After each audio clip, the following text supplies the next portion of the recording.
So ಈಗ ಸದ್ಯಕ್ಕೆ ಈಗ ಪ್ಯಾನ್ ಇಂಡಿಯಾ ಅಂತ ಎಲ್ಲ ಶುರು ಮಾಡ್ಬಿಟ್ಟವ್ರೆ. ಸರ್ ನನಗೆ ಅದಿನ್ನ ಅರ್ಥ ಈಗಲೂ ಗೊತ್ತಿಲ್ಲ. ನನಗೆ ಪ್ಯಾನ್ ಇಂಡಿಯಾ ಅಂದರೆ ಏನಂತ ಅರ್ಥ ಗೊತ್ತಿಲ್ಲ. ಇಲ್ಲ ಪ್ಯಾನ್ ಮಾಡ್ತೀವಿ, ಈ ಕಡೆಯಿಂದ ಆ ಕಡೆ ಕ್ಯಾಮ್ರಾ ಪ್ಯಾನ್ ಮಾಡ್ತೀವಿ. ಇದ್ಯಾವುದಿದು ಪ್ಯಾನ್ ಇಂಡಿಯಾನೇ ಪ್ಯಾನ್ ಮಾಡೋವಂಥದ್ದು? ಈ ಸೆನ್ಸಾರು ಮತ್ತೆ ಈ ಇದ್ರ ಬಗ್ಗೆ ನಿಮ್ಮ ಒಂದು ಒಪಿನಿಯನ್ ಏನು? ಅರ್ಧ ಸಿನಿಮಾಗಳನ್ನ ಹಾಳು ಮಾಡೋದೇ ಈ ಸೆನ್ಸಾರ್ ಅವರು ಸರ್, ಹೇಳ್ತೀನಿ. ಫಸ್ಟ್ ಈ ಸೆನ್ಸಾರ್ ಅದನ್ನು ಎತ್ತಾಕ್ಬೇಕು ಸರ್.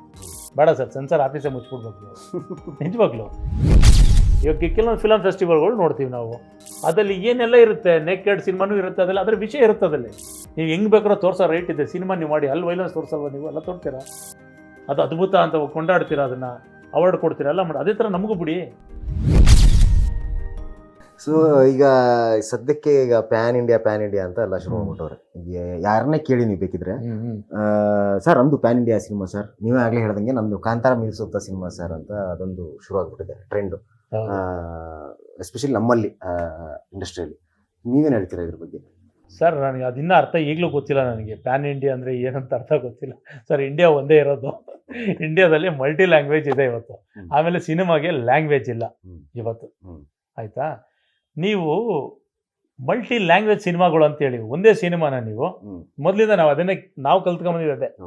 ಮಲ್ಟಿ ಲ್ಯಾಂಗ್ವೇಜ್ ಅಂದರೆ ಇದೇ ಸಿನಿಮಾ ಕನ್ನಡದಲ್ಲಿರುತ್ತೆ, ತಮಿಳಲ್ಲಿರುತ್ತೆ, ತೆಲುಗುನಲ್ಲಿರುತ್ತೆ, ಮರಾಠಿನಲ್ಲಿರುತ್ತೆ, ರೋಜಾ ಅಂತದೆಲ್ಲ ಫುಲ್ 20 ಲ್ಯಾಂಗ್ವೇಜ್ ಜಾಸ್ತಿ ಮಾಡಿದ್ರು. ಎಲ್ಲ ಮಲ್ಟಿಪಲ್ ಸಿನಿಮಾ ಮಾಡಿದ್ರು. ಅದು ಬಿಟ್ಟರೆ ಒಂದು ರೀಮೇಕ್ ಸಿನಿಮಾ ಅಂತ ಇರುತ್ತೆ. ಸಿನಿಮಾ ತಂದ್ಬಿಟ್ಟು ಇಲ್ಲ ಅಂತ ಹೇಳಿದ್ರೆ ಡಬ್ ಸಿನಿಮಾ ಅಂತ ಇರುತ್ತೆ ಒಂದು. ಇಷ್ಟೇ ನಮಗೆ ಗೊತ್ತಿದೆ ಆ್ಯಕ್ಚುಲಿ. ಈಗ ಅದೇ ಡಬ್ ಸಿನಿಮಾ ತೆಗೆದ್ಬಿಟ್ಟು ಪ್ಯಾನ್ ಹಚ್ಬಿಟ್ಟವ್ರು ಅನ್ಸುತ್ತೆ. ಪ್ಯಾನ್ ಅಂದ್ರೆ ಏನಂದ್ರೆ ಸರ್, ಒಂದು ಲೆಫ್ಟ್ ಇಂದ ರೈಟ್ ಹೋಗ್ಬೇಕು, ಇಲ್ಲ ರೌಂಡ್ ಪ್ಯಾನ್ ಮಾಡ್ಬೇಕು. ಆಕ್ಚುಲಿ ನಾವು ಸೌಂಡ್ ಅಲ್ಲಿ ಪ್ಯಾನ್ ಮಾಡ್ತೀವಿ, ಲೆಫ್ಟ್ ರೈಟ್, ಸ್ಟೀರಿಯೋ, ಮೋನೋ ಇದೆಲ್ಲ ಮಾಡ್ತೀವಿ ಟೆಕ್ನಾಲಜಿ. ಇಲ್ಲ ಪ್ಯಾನ್ ಮಾಡ್ತೀವಿ, ಈ ಕಡೆಯಿಂದ ಆ ಕಡೆ ಕ್ಯಾಮ್ರಾ ಪ್ಯಾನ್ ಮಾಡ್ತೀವಿ. ಇದ್ಯಾವುದಿದು ಪ್ಯಾನ್ ಇಂಡಿಯಾನೇ ಪ್ಯಾನ್ ಮಾಡೋವಂಥದ್ದು? ಇದು ಎಲ್ಲೋ ಒಂದು ಟ್ರೆಂಡಿಂಗ್ ಅಲ್ಲಿ ಯಾರೋ ಒಬ್ರು ಒಂದು ರಿಪೋರ್ಟಲ್ಲೋ ಪೇಪರಲ್ಲೋ ಬಂದ್ಬಿಟ್ಟಿರುತ್ತೆ. ಅದನ್ನ ಅವಾಗಿಂದ ಅದಕ್ಕೊಂದು ಸ್ಲೋಗನ್ ಥರ ಯೂಸ್ ಮಾಡ್ಕೊಂಡವ್ರೆ. ಸರ್ ಇಂಡಿಯಾ ಒಂದೇ ಇರೋದು, ಮಲ್ಟಿ ಲ್ಯಾಂಗ್ವೇಜಸ್ ಇದೆ. ನೀವು ಅದು ಬಿಟ್ಟು ಬೇರೆ ಲ್ಯಾಂಗ್ವೇಜಸ್ಗಳಿದೆ, ಚೈನೀಸು, ರಷ್ಯನ್ನು, ಇರಾನಿ, ಇಂಗ್ಲೀಷು ಎಲ್ಲ ಇದೆ ಫುಲ್ಲು. ನೀವೆಲ್ಲ ನಿಮ್ಮ ಸಿನಿಮಾನ ಬೇಕಾದ್ರೆ ಅದೇ ಲ್ಯಾಂಗ್ವೇಜ್ ಸ್ಕ್ರಿಪ್ಟ್ ಬರೆಸ್ಬಿಟ್ಟು ಶೂಟ್ ಮಾಡಿ ಬೇರೆ ಬೇರೆ ಲ್ಯಾಂಗ್ವೇಜ್ ಸಿನಿಮಾ ಮಾಡ್ಬೋದು ಅಷ್ಟೇ. ಸೊ ಇದೆಲ್ಲ ಇಲ್ಲ ಸರ್. ಸಿನಿಮಾ ಒಂದೇ ಕಂಟೆಂಟ್. ನೀವು ಒಂದೇ ಕತೆ ತಾನೇ ಇಟ್ಕೊಂಡು ಮಾಡ್ತೀರಾ. ಈಗ ಪ್ಯಾನ್ ಇಂಡಿಯಾ ಅಂತ ತಕ್ಷಣ ತಮಿಳಿಗೆ ಬೇರೆ ಕತೆ ಮಾಡ್ತೀರಾ, ಬೇರೆ ಥರ ಸಾಂಗ್ ಶೂಟ್ ಮಾಡ್ತೀರಾ, ತೆಲುಗು ಅಂದಮೇಲೆ ಬೇರೆ ಥರ ಮಾಡ್ತೀರಾ? ಏನಿಲ್ವಲ್ಲ. ಈ ಒಂದೇ ಸಿನಿಮಾನೇ ನೀವು ಡಬ್ ಮಾಡಿರ್ತೀರಾ ಅಷ್ಟೇ, ಇಲ್ಲ ಬೇರೆ ಡೈಲಾಗ್ ಹೇಳಿಸಿ ಬೇರೆ ಬೇರೆ ಮಲ್ಟಿ ಲ್ಯಾಂಗ್ವೇಜಲ್ಲಿ ಮಾಡಿರ್ತೀರಾ. ಸೊ ಆ ಲ್ಯಾಂಗ್ವೇಜಲ್ಲಿ ಅವ್ರಿಗೆ ಇಷ್ಟ ಆದರೆ ತಗೋತಾರೆ, ಇಲ್ಲಾಂದ್ರೆ ತಗೊಳ್ಳಲ್ಲ. ಇವಾಗ ಎಷ್ಟು ಸಿನಿಮಾ ಈಗ ತಮಿಳಲ್ಲಿ ಕನ್ನಡ ಡಬ್ಬಾಗಿ ಬಂದಿರುತ್ತಲ್ಲ, ನಾವು ನೋಡ್ತೀವಿ ಹೋಗ್ಬಿಟ್ಟು. ನೋಡಿಲ್ವಲ್ಲ, ಹೌಸ್ಫುಲ್ ಆಗ್ಬೇಕಲ್ಲ ಅದನ್ನು. ಅವರು ಪ್ಯಾನ್ ಇಂಡಿಯಾ ತಾನೇ ಮಾಡಿರೋದು. ಸೊ ಇದೆಲ್ಲ ಸುಳ್ಳು ಸರ್. ಇದು ಆ್ಯಕ್ಚುಲಿ ಕಂಟೆಂಟ್ ಚೆನ್ನಾಗಿದ್ದರೆ ಸಿನಿಮಾ ಒಂದೇ. ನೀವು ಕನ್ನಡ ಲ್ಯಾಂಗ್ವೇಜಲ್ಲೇ ಇರಲಿ, ನೋಡ್ತಾರೆ, ಚೆನ್ನಾಗಿದ್ದರೆ ನೋಡ್ತಾರೆ, ಇಲ್ಲಾಂದರೆ ನೋಡಲ್ಲ. ನಾವು ಹಿಂದಿಗೆ ಮಾಡಿದ ತಕ್ಷಣ ಹಿಂದಿಯವರೆಲ್ಲ ಒಂದು ನೋಡ್ಬಿಡ್ತಾರಾ? ಅವ್ರಿಗೂ ಇಷ್ಟ ಆಗ್ಬೇಕಲ್ವ. ಅದಕ್ಕೆ ಕಾಂಪಿಟೇಟಾಗಿ ಕೊಡೋಕೆ ನಾವು ಹೊಸತನ ಕೊಟ್ಟರೆ, ಹೊಸದಾಗಿದ್ದರೆ ವಿಷಯಗಳು ನಾವು ಮಾಡ್ಬೇಕು ಆ್ಯಕ್ಚುಲಿ ಅಷ್ಟೇ. ಸೊ ಇದು ಅದನ್ನು ಒಪ್ಪಲ್ಲ ನಾನು ಆ್ಯಕ್ಚುಲಿ. ಆ ಕಾನ್ಸೆಪ್ಟ್ ನನಗೂ ಇಷ್ಟ ಇಲ್ಲ ಆ್ಯಕ್ಚುಲಿ. ಆ ಥರದ್ದು ಮಾಡೋಕ್ಕೋಗಲ್ಲ. ಮಾಡ್ಬೇಕಾದ್ರೆ ಮಲ್ಟಿ ಲ್ಯಾಂಗ್ವೇಜ್ ಸಿನಿಮಾ ಮಾಡ್ತೀವಿ, ಇಲ್ಲಾಂದರೆ ಕನ್ನಡ ಒಂದೇ ಸಿನಿಮಾ ಮಾಡ್ತೀನಿ, ಸಬ್ಟೈಟ್ಲ್ ಹಾಕ್ತೀನಿ ಇವತ್ತು. ಎಲ್ಲ ಪ್ರಪಂಚ ಫುಲ್ ನೋಡ್ಕೊಳ್ಳಿ ಸರ್, ಏನು ತೊಂದರೆ ಇಲ್ಲ ಅಲ್ವಾ? ಸೊ ಈಗ ಈ ಒಂದು ಪ್ರೊಸೆಸ್ಸಲ್ಲಿ ಅಂದರೆ ಈಗ 2 ವರ್ಷ ಆಯಿತು, ನೀವು ಈ ಥರದ್ದು ಒಂದಿಷ್ಟು ಸರ್ಕಸ್ ಏನಾದ್ರು ಮಾಡ್ತಾ ಇದ್ದೀರಾ, ಅಂದರೆ ಹೋಮ್ವರ್ಕ್ ಮಾಡೋದು ಅದು ಇದೆಲ್ಲ ಮಾಡ್ತಾ ಇದ್ದೀರಾ. ಇದರ ಮಧ್ಯೆ ರಿಲ್ಯಾಕ್ಸೇಷನ್ಗಾಗಿ ರೀಸೆಂಟಾಗಿ ಯಾವುದಾದ್ರೂ ಒಂದು ಸಿನಿಮಾ ನೋಡಿದಿರಾ? ಏನು ಕತೆ ನೋಡಿದರೆ ನಿಮ್ಮ ಒಂದು ರಿವ್ಯೂ ಆ ಸಿನಿಮಾ ಬಗ್ಗೆ? ಇಲ್ಲ ಸರ್, ನಾನು ಕಂಪಲ್ಸರಿ ನಾನು ಒಬ್ಬನೇ ಇಲ್ಲ, ನನ್ನ ಜೊತೆ ಒಂದು 10 ಜನಕ್ಕೆ ಬೆಲ್ಟಾಗಿ ಕರ್ಕೊಂಡು ಹೋಗ್ತೀನಿ, ಅಂತ ಸಿನಿಮಾ ನೋಡ್ಬೇಕು ಅಂತೇಳಿ. ನಾನು ವಾರದಲ್ಲಿ 2 ಸಿನಿಮಾ ನೋಡ್ತೀವಿ. ಎಲ್ಲ ಮಿಸ್ ಇಲ್ದಂಗೆ ನೋಡ್ತೀವಿ, ಥಿಯೇಟ್ರಿಗೆ ಹೋಗಿ ನೋಡ್ತೀವಿ ಸಿನಿಮಾನ. ಯಾಕಂದರೆ ಗೊತ್ತಾಗ್ತಿರ್ಬೇಕು ಸರ್, ಅಪ್ಗ್ರೇಡ್ ಏನಂತಾನೆ ಗೊತ್ತಾಗಲ್ಲ. ಇಲ್ಲದೆ ನಾವು ಒಂದು ತಿಂಗಳು ಸಿನಿಮಾ ನೋಡಿಲ್ಲ ಅಂತ ಹೇಳಿದ್ರೆ, ನಾವು ಯಾರೋ ಒಬ್ಬರು ಹೊಸ ಲ್ಯಾಂಗ್ವೇಜ್ ಇಲ್ಲ ಬೇರೆ ಲ್ಯಾಂಗ್ವೇಜಲ್ಲಿ ಕೆಲಸ ಮಾಡಿದಾಗ, ಬೇರೆ ನಾವ್ಯಾರೋ ಬಾಂಬೆಲ್ ಗಿಮೇಲೆ ಯಾರೋ ಟೆಕ್ನಿಷಿಯನ್ ವರ್ಕ್ ಮಾಡಿದಾಗ ನಮ್ಗೆ ಅರ್ಥನೇ ಆಗಲ್ಲ ಆ್ಯಕ್ಚುಲಿ. ಅದು ತುಂಬ ಹಂಗೆ ಹೋಗ್ತಿದೆ ಇವತ್ತಿನ ಟೆಕ್ನಾಲಜಿ. ಇವತ್ತು ನಿಮಗೆ VFX ಆಗಲಿ, ಡಿಜಿಟಲ್ ಆಗಲಿ, ಸೆಕೆಂಡ್ ಅಪ್ಡೇಟ್ ಆಗ್ತಿದೆ. ಏನೋ ಹೊಸದು ಬರ್ತಾ ಇದೆ, ಹೊಸ ಸಾಫ್ಟ್ವೇರ್ ಬರ್ತಾ ಇದೆ, ಹೊಸ ಎಫೆಕ್ಟ್ಸ್ ಬರುತ್ತೆ, ಹೊಸ ಸೌಂಡಿಂಗ್ಸ್ ಬರ್ತಾ ಇದೆ. ಸೊ ನಮಗೆ ನೆನ್ನೆ ಕಲ್ತಿದ್ದು ನೆನ್ನೆವರೆಗೂ, ಇವತ್ತು ಕಲಿಯೋದು ಇವತ್ತವರೆಗೂ. ಸೊ ಹಂಗಾಗಿ ಸಿನಿಮಾಗಳು ನೋಡ್ತಾ ಇರ್ತೀವಿ.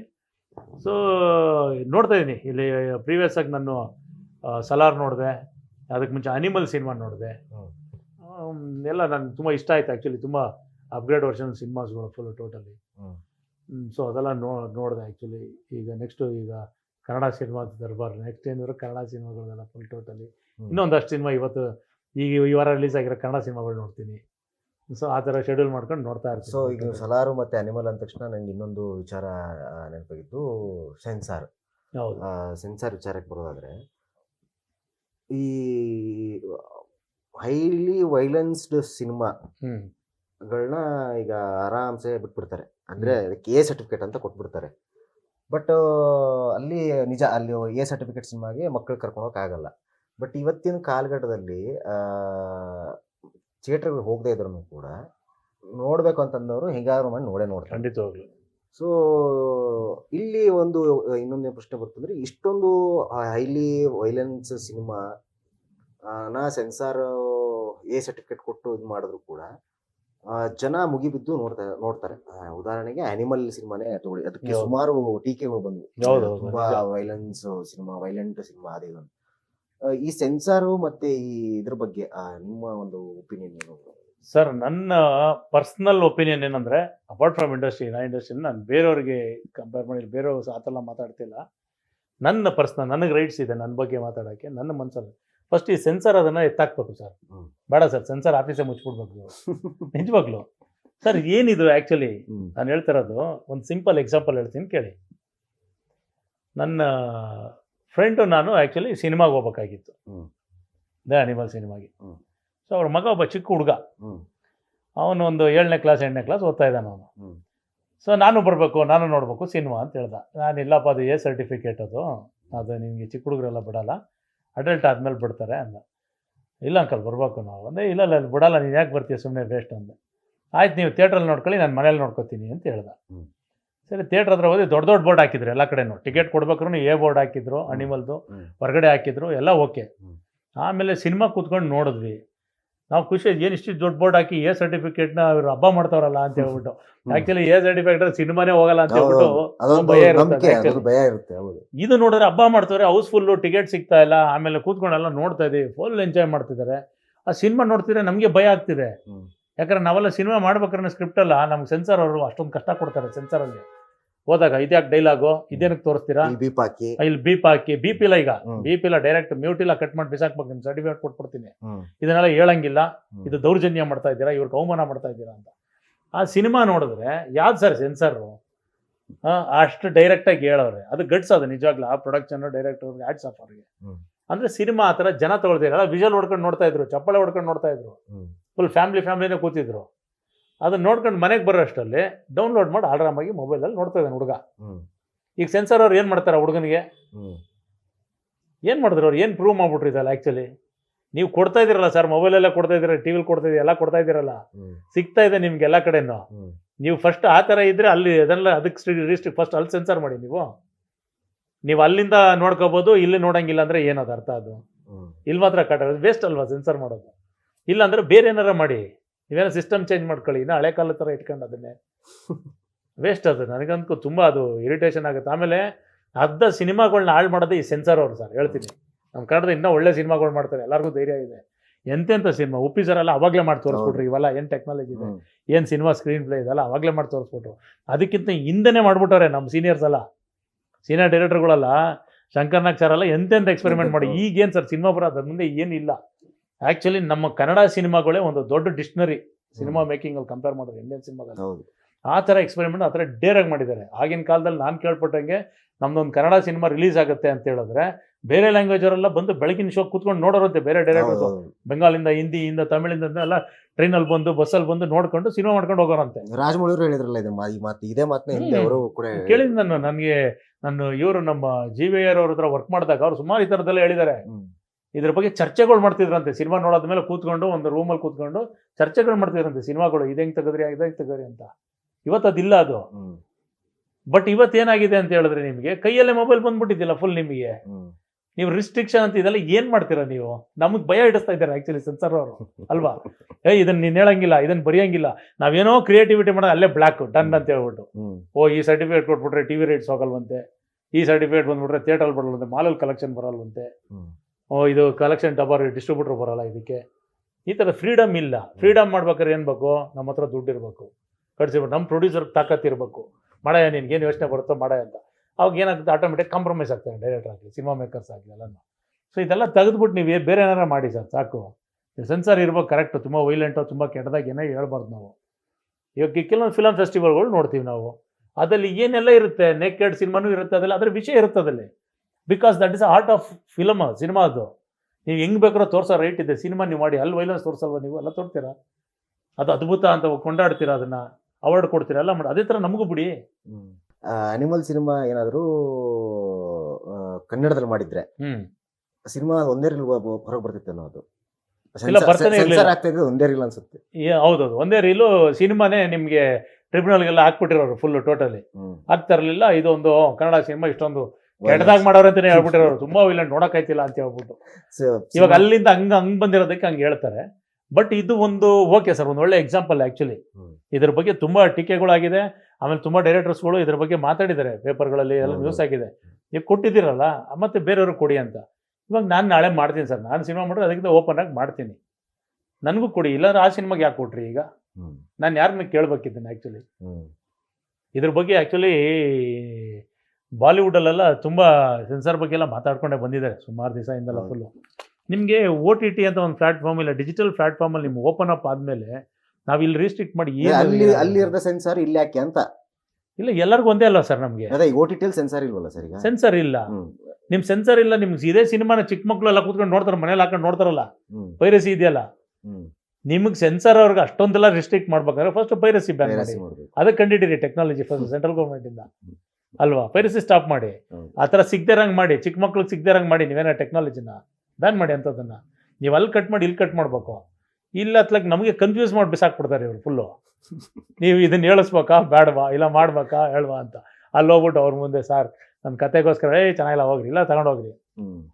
ಇದು ತುಂಬಾ ಅಧ್ವಾನ ಇದೆ ಸರ್. ಇದೊಂದು ಸಿಗರೇಟ್ ಟೈಮಲ್ಲಿ ನಿಮಗೆ ತುಂಬಾ ಎಕ್ಸ್ಪೀರಿಯನ್ಸ್ ಆಗಿದೆ ಅನ್ಸುತ್ತೆ ಸೆನ್ಸಾರ್. ತುಂಬಾ ಸಮಸ್ಯೆ ಇದೆ. ನಾನು ಮೆಡಿಕಲ್ ಆಗಿ ನಾನು ಆ ಸಿನಿಮಾ ಮಾಡಿದಾಗ ಒಂದು ದಿನ ನಾನು ಸೆಮಿನಾರ್ ಕಂಡಕ್ಟ್ ಮಾಡಿದ್ದಾರೆ. ನಾನು ಹೋಗಿ ಮಾತಾಡಿದ್ದೀನಿ. ಇಂಡಿಯಾದಲ್ಲಿರೋ ಅಷ್ಟು ಜನ ಡಾಕ್ಟರ್ಸ್ ಬಂದಿದ್ರು, how to interact with cinema and the peoples ಯಾರು ಅಡಿಕ್ಟ್ ಆಗಿರ್ತಾರಲ್ಲ. ಇದ್ರ ಬಗ್ಗೆ ಕೊಟ್ಟು ಅಲ್ಲಿ ಶಬಾಷ್ಗಿರಿ ತಗೊಂಡೆ ನೋಡಿ, ಸರ್ಟಿಫಿಕೇಟ್ ಎಲ್ಲ ಕೊಟ್ಟವ್ರೆ, ಎಲ್ಲ ಮಾಡೋರೆ. ಈ ಸೆನ್ಸಾರ್ ಹತ್ರ ಹೋಗ್ಬಿಟ್ಟು ನನಗೆ ಆಮೇಲೆ ಇರೋ ಮೆಡಿಕಲ್ ವಿಷಯ ಹೇಳಿದ್ರು ಇದು ಹೇಳಂಗಿಲ್ಲ, ನಮ್ಮ ರೂಲ್ಸ್ ಒಪ್ಪಲ್ಲ. ನೀವು ಹೊಗೆ ಹಿಂಗೆ ತೋರ್ಸಂಗಿಲ್ಲ, ಕೆಳಗಡೆ ಕ್ಯಾಪ್ಷನ್ ಹಾಕ್ಬೇಕು. ಫಸ್ಟ್ ಆಫ್ ಆಲ್ ಅದನ್ನ ಆ್ಯಡೇ ಚೇಂಜ್ ಮಾಡ್ಬೇಕು ಸರ್. ಅದು ಹಳೆ ಆ್ಯಡ್, ಹಳೆ ಟೊಬ್ಯಾಕೋ, ಅದನ್ನ ನೋಡಿ ನೋಡಿ ಬೇಜಾರಾಗ್ಬಿಟ್ಟು ಒಳ್ಳೆ ಮೂಡಲ್ ಸಿನಿಮಾ ನೋಡಕ್ ಬಂದ್ರೆ ಅದನ್ನ ನೋಡಿ ವಾಮಿಟ್ ಮಾಡ್ಕೊಂಡ್ಬಿಡ್ತಾನೆ. ಸರಿ, ಏನೋ ನಾವು ತೋರಿಸ್ತೀವಿ ಕರೆಕ್ಟು. ಅಲ್ಲಿ ಹೊರಗಡೆ ಬರ್ತಿದ್ದಂಗೆ ನೋಡ್ರೆ ದೊಡ್ಡ ದೊಡ್ಡ ಬೋರ್ಡ್ ಇರುತ್ತೆ ಸಿಗರೇಟ್ಗಳದ್ದು, ಎಣ್ಣೆ ಅಂಗಡಿದು ದೊಡ್ಡ ದೊಡ್ಡ ಬೋರ್ಡ್ ಇರುತ್ತೆ. ಇದೇನು ಆಲ್ಕೋಹಾಲ್ ಇಸ್ ಇಂಜೂರಿಯಸ್ ಐತಲ್ಲ, ಹಿಂಗಿದ್ರೆ ಗೌರ್ಮೆಂಟ್ಗೆ ಬ್ಯಾನ್ ಮಾಡ್ಬೇಕು ಆ್ಯಕ್ಚುಲಿ. ನೀವು ಅಲ್ಲಿ ಬಿಟ್ಬಿಟ್ಟು ಇಲ್ಲಿ ಸಿನಿಮಾದವ್ರು ಮಾತ್ರ ಪ್ರಾಣ ತಿಂದರೆ ಹಿಂಗೆ, ಅದು ಒಂದು ಹಿಂಸೆನೇ ಆ್ಯಕ್ಚುಲಿ. ಒಳ್ಳೆ ಮೂಡಲ್ಲಿ ಹೋದವ್ರಿಗೆ ತುಂಬ ಕೆಟ್ಟದಾಗ ಇರಿಟೇಷನ್.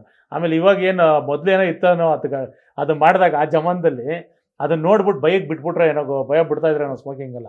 ಇವಾಗ ಎಲ್ಲಿದೆ ಕಾಮಿಡಿ ಮಾಡ್ತಾ ಇರ್ತಾರೆ ಅಲ್ವಾ? ನಾವು ಆ್ಯಕ್ಚುಲಿ ಹೇಳೋದು, ನಾವು ಯಾರಿಗೂ ಪ್ರೊವೋಕ್ ಮಾಡಲ್ಲ. ಸೇದಬೇಡಿ ಸೇದಿ ಅಂತ ಹೇಳಲ್ಲ, ಕುಡೀರಿ ಅಂತ ಹೇಳಲ್ಲ. ಆರೋಗ್ಯಕ್ಕೆ ಹಾನಿಕರನೇ ಅದು, ಗೊತ್ತಿರೋ ಫ್ಯಾಕ್ಟ್. ಅದು ವಿಷ, ಅದು ಹಂಗೆ ಸಾಯ್ತಾ ಇರ್ತಾರೆ. ಅದೆಲ್ಲ ತಗೊಂಡ್ರೆ ಅಭ್ಯಾಸ ಮಾಡ್ಕೋಬಾರ್ದು ಯಾರು. ಕರೆಕ್ಟ್, ಅದು ಸಿಗರೇಟ್ ಪ್ಯಾಕೆಟ್ ಮೇಲೆ ಇರುತ್ತೆ, ಆರೋಗ್ಯ ಮೇಲೆ ಇರುತ್ತೆ. ಬಟ್ ನೀವು ಅದನ್ನ ಇಲ್ಲಿ ಮಾತ್ರ ಯಾಕೆ ನೀವು ಇಂಪ್ಲಿಮೆಂಟ್ ಮಾಡ್ತೀರಾ? ನೀವು ಅಂಗಡಿಗಳಿಗೆಲ್ಲ ಯಾಕೆ ಅದು ಬೋರ್ಡೆಲ್ಲ ಕೊಡ್ತೀರಾ? ಫುಲ್ಲು ರೋಡಲ್ಲೆಲ್ಲ ಯಾಕೆ ಬಿಡ್ತೀರಾ ನೀವು? ಇದು ಅಂಗಡಿನೇ ಬಿಡು, ಇದು ಕೊಳ್ಳೆ ಪರ್ಮಿಷನ್ ಕೊಡ್ಬಿಡಿ, ನೀವು ಸೇಲೆ ಮಾಡ್ಬಿಡಿ ನೀವು ಅಲ್ವಾ? ಅಲ್ಲಿ ಮಾತ್ರ ದುಡ್ಡು ಬೇಕು, ಇಲ್ಲಿ ಮಾತ್ರ ರೆಸ್ಟ್ರಿಕ್ಟ್ ಮಾಡಿದ್ರಿ ಹಿಂಗೆ. ಹೋಗ್ಲಿ, ಆ್ಯಡರೇ ಚೇಂಜ್ ಮಾಡಿಸಿ ಸರ್ ದಯವಿಟ್ಟು. ನೀವು ಅದಿದ್ದು ಎಲ್ಲರೂ ಪ್ರೆಸ್ ಅವರು ಮೀಡಿಯಾ ಎಲ್ಲ ಸೇರ್ಕೊಂಡು ಒಂದು ಚರ್ಚೆ ಮಾಡಿ ಒಂದು ಒಳ್ಳೆ ಪ್ರೋಗ್ರಾಮ್, ಹೊಸ ಆ್ಯಡರೇ ಮಾಡಲಿ ಸರ್. ಜನಗಳು ನೋಡಿ ನೋಡಿ ಬೇಜಾರಾಗ್ಬಿಟ್ಟಿದೆ ಅತ್ಲಾಗಿ. ಓಕೆ, ಸೊ ಇದೆಲ್ಲದರ ಆಚೆ ಈಗ ನಿಮ್ಮ ಪರ್ಸ್ನಲ್ ಇದಕ್ಕೆ ಬರೋದಾದ್ರೆ, ಸಿನಿಮಾ ಜರ್ನಿ ಬಗ್ಗೆ ಬರೋದಾದ್ರೆ, ಇಲ್ಲಿವರೆಗೂ ಒಂದಿಷ್ಟು ಸಿನಿಮಾಗಳು ಮಾಡಿದ್ದಾರೆ. ಅಂದರೆ ನಾನು ಆಗಲೇ ಸ್ಟಾರ್ಟಿಂಗಲ್ಲಿ ಹೇಳಿದಂಗೆ ಒಂದಕ್ಕಿಂತ ಒಂದು ಬೇರೆ ಬೇರೆ ಥರದ ಸಿನಿಮಾಗಳು. ಈ ನಿಮ್ಮ ಜರ್ನಿಯಲ್ಲಿ ನಿಮಗೆ ತುಂಬಾ ಖುಷಿ ಕೊಟ್ಟಿರುವಂಥ ಒಂದು cinema as A film maker, ಎಲ್ಲ ನಿಮ್ಮ ಕೂಸೆ, ಹೌದು, ಯಾವ್ದಾದ್ರು ಒಂದನ್ನ ಸೆಲೆಕ್ಟ್ ಮಾಡೋದು ಕಷ್ಟ. ಹೌದೌದು. ಬಟ್ ಆದ್ರೂ ನಿಮ್ಗೆ ಒಂದು ಆತ್ಮತೃಪ್ತಿ ಅಥವಾ ಒಂದು ತುಂಬಾನೇ ಖುಷಿ ಕೊಟ್ಟಿರುವಂತ ಒಂದು ಯಾವ್ದಾದ್ರು ಸಿನಿಮಾ ಇದ್ರೆ ಯಾವ್ದು, ಯಾಕೆ? ಇಲ್ಲ ಸರ್, ನೀವು ಹೇಳ್ದಂಗೆ ಎಲ್ಲಾನು ಖುಷಿಯಿಂದನೇ ಮಾಡಿರೋದು. ಅದು ಬರುತ್ತೆ. ಕೆಲವು ಸಿನಿಮಾ ನಾವು ಅನ್ಕೊಂಡಂಗೆ ಕಾನ್ಫಿಡೆಂಟಲ್ಲಿ ಇರ್ತೀವಿ, ಹಿಟ್ಟಾಗುತ್ತೆ, ಫ್ಲಾಪ್ ಆಗುತ್ತೆ. ಇಲ್ಲಿ ಎಲ್ಲರನ್ನೂ ಒಪ್ಸೋಕ್ಕಾಗಲ್ಲ ಸಿನಿಮಾ. ಈಗ ನಾವು ಎಲ್ಲರೂ ಒಬ್ಬೊಬ್ರಿಗೆ ಒಂದೊಂದು ಥರ ಇದು ಇರುತ್ತೆ, ಇಂಟ್ರೆಸ್ಟ್ ಇರುತ್ತೆ, ಇಲ್ಲ ಅವ್ರ ನಾಲೆಜ್ ಬೇರೆ ಥರ ಇರುತ್ತೆ. ಎಲ್ರಿಗೂ ಖುಷಿ ಮಾಡೋಕ್ಕೆ ಎಲ್ಲ ರೇರು. ಎಲ್ಲೋ ಒಂದು ಸಿನಿಮಾ ಕನೆಕ್ಟ್ ಆಗುತ್ತೆ, ಎಲ್ಲರಿಗೂ ಖುಷಿ ಆಗುತ್ತೆ. ಇವಾಗ ನಾನೇ ಒಂದು 10 ಸಿನಿಮಾ ನೋಡ್ತೀನಿ ಅಂತ ಹೇಳಿದ್ರೆ 10 ಸಿನಿಮಾ ನನಗೆ ಲೈಕ್ ಆಗಲ್ಲ. ಲೈಕ್ ಆಗ್ಬೇಕಂತ ಏನು ರೂಲ್ಸ್ ಇಲ್ಲ. ನಾನೇನೋ ಹುಡುಕ್ತಾ ಇರ್ತೀನಿ, ಚೆನ್ನಾಗಿಲ್ಲ. ಬಟ್ ಒಂದು ಸಿನಿಮಾ ಎಲ್ರಿಗೂ ಲೈಕ್ ಆಗುತ್ತೆ. ಅದು ನನ್ಗನ್ಸಿದೆ, ಇನ್ನೊಬ್ರಿಗೂ ಅನಿಸುತ್ತೆ. ಅದು ಏನೋ ಒಂದು ಲಕ್, ಅದು ಕೂಡ ಬರುತ್ತೆ, ಎಲ್ಲ ಮಾಡುತ್ತೆ. ಅವ್ರ ವರ್ಕ್, ಅವ್ರ ಟ್ಯಾಲೆಂಟ್ ಅದು ಫುಲ್ ಆ್ಯಕ್ಚುಲಿ. ಸೊ ಹಂಗಾಗಿ ನಾನು ತುಂಬ ಬೇರೆ ಸಿನಿಮಾನ ತುಂಬ ಇಷ್ಟಪಡ್ತೀನಿ. ನಾನು ನನ್ನ ಸಿನಿಮಾ ನಾನು ತುಂಬ ಬ್ಲೈಂಡ್ ಆಗೇ ಮಾಡೋದು. ಹ್ಮ್. ನಾನು ಯಾವುದೋ ಆ ಥರ ಖುಷಿನೇ ಪಡಲ್ಲ. ಮಾಡಿದ್ರೆ ಇದು ಜಡ್ಜ್ಮೆಂಟ್ ಇತ್ತು ನಾನು ಪಾಸಿಟಿವ್ ಆಗಿ ಇರ್ತೀನಿ. ನಾನು ಹ್ಮ್. ನೆಗೆಟಿವ್ ಆದಾಗ ಏನು ತಪ್ಪಾಗಿದೆ ಅದನ್ನು ತಿದ್ಕೋಬೇಕು ಅಷ್ಟೇ. ಅದನ್ನು ನಾನು ಮಾಡೋಕ್ಕೆ ಹೋಗಲ್ಲ ನೆಕ್ಸ್ಟ್. ಹ್ಮ್. ಸೊ ಆ ಫ್ಲೋನಲ್ಲಿ ಹೋಗ್ತೀನಿ. ಅದೇ ಅಂತ ಏನಿಲ್ಲ ನನಗೆ. ಎಲ್ಲ ಸಿನಿಮಾನೂ ಅದೇ ಜೋಶಲ್ಲೇ ಮಾಡಿರ್ತೀನಿ. ಸೊ ಏನೋ ಒಂದು ಸ್ವಲ್ಪ ಮೈನಸ್ ಆದಾಗ ಪ್ರಾಬ್ಲಮ್ ಆದಾಗ ಇದು ಮಿಸ್ಟೇಕ್ ಮಾಡಿದ್ದೀನಿ, ಕಲ್ತ್ಕೊಬೇಕಂತ ಕಲಿತಾ ಇರ್ತೀನಿ.